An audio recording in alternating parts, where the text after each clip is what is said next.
final offensive side eye.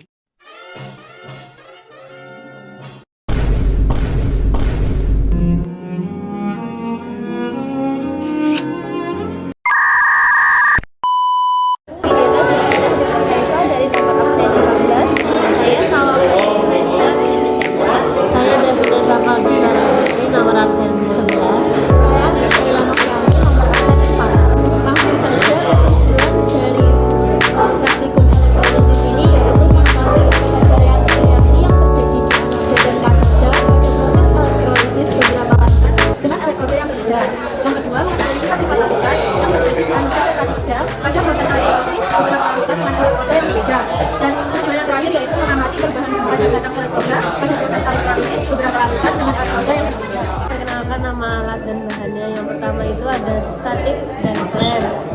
Yang kedua ada gelas ukur. Yang ketiga ada gelas kimia. Selanjutnya ada pinset, baterai 1 kotak.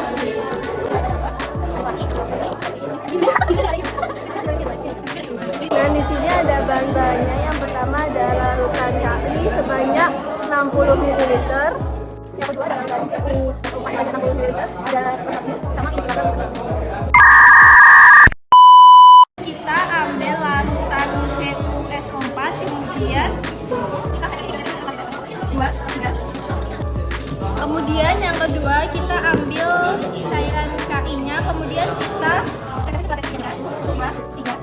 kemudian kita ambil kertas lakmus merah, kita masukkan ke larutan CuSO4. Di sini menunjukkan kalau kertas lakmus merah tidak berubah warna. Kemudian yang kedua kita akan menggunakan kertas lakmus biru, kita celupkan ke CuSO4. Di sini menunjukkan bahwa ketika lakmus biru dicelupkan ke CuSO4 berubah warna menjadi merah. Langkah selanjutnya kita menggunakan kertas lakmus merah, kemudian kita celupkan ke larutan KI. Di sini menunjukkan bahwa kertas lakmus merah berubah menjadi warna biru. Kemudian kita menggunakan kertas lakmus biru, kita celupkan ke larutan KI. Di sini menunjukkan bahwa tidak ada perubahan warna dan tetap menjadi warna biru. Selanjutnya kita akan mengecek larutan ini dengan menggunakan indikator universal. Yang pertama kita celupkan ke dalam larutan CuSO4. Lalu kita samakan pada Beli. ini menunjukkan bahwa larutan CuSO4 itu pada angka 5. Selanjutnya kita mengetes larutan KI menggunakan indikator universal.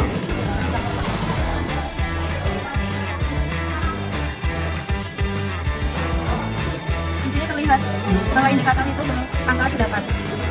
Lalu masukkan larutan CuSO4 sebanyak 60 ml.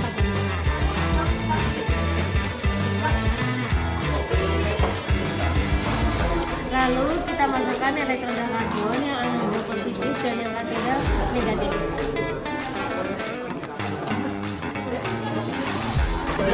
Dapat kita lihat bahwa di elektroda yang di anoda itu ada gelombang di sekitar elektroda karbonnya, yaitu gelombang E2, dan di anoda itu ada sedikit endapan dari Cu tersebut, dan terlihat bahwa sedikit berkarat, terlihat ada berkarat sedikit.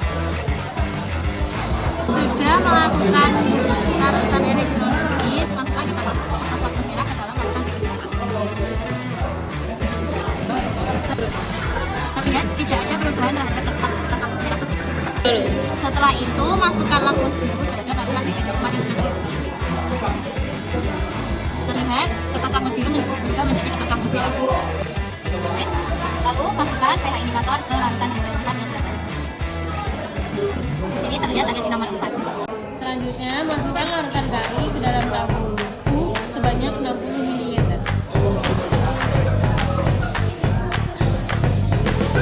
Setelah itu masukkan elektroda karbon ke dalam anoda dan katoda negatif. Dapat kita simpulkan dari percobaan yang telah kita lakukan bahwa elektroda karbon katoda itu menimbulkan cairan yang bergelembung, yaitu H2O. Sedangkan pada ruang anoda elektrokarbon karbonnya itu menghasilkan endapan I2 dengan cairan yang berubah menjadi kuning kecoklatan. Masukkan lakmus merah ke dalam larutan KI yang sudah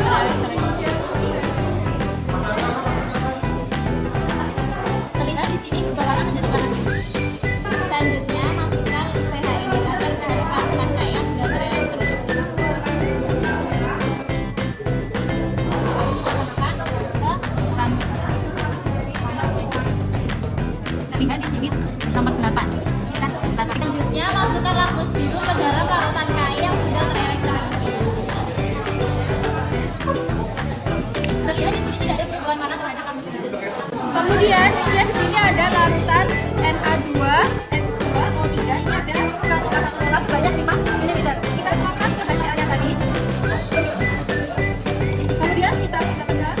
Kemudian kita taruh di sini, kita tunggu sampai tanda siramnya tidak kelihatan.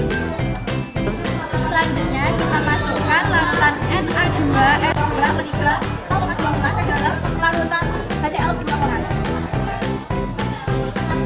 Kita goyang-goyangkan dan kita mulai stopwatch-nya. Setelah itu masukkan larutan Na2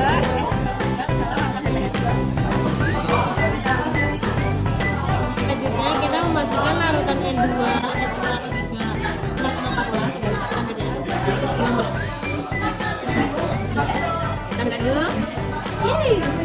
Pita magnesiumnya itu harus sama satu dengan lainnya, jadinya kita samakan dahulu.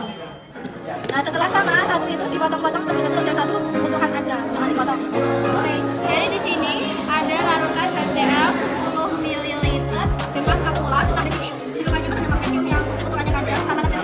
Kita tidak masukin magnesium ini ke dalam HCl, kemudian kita tuangkan atau 2, 3. Kita tunggu sampai mereka ditelan.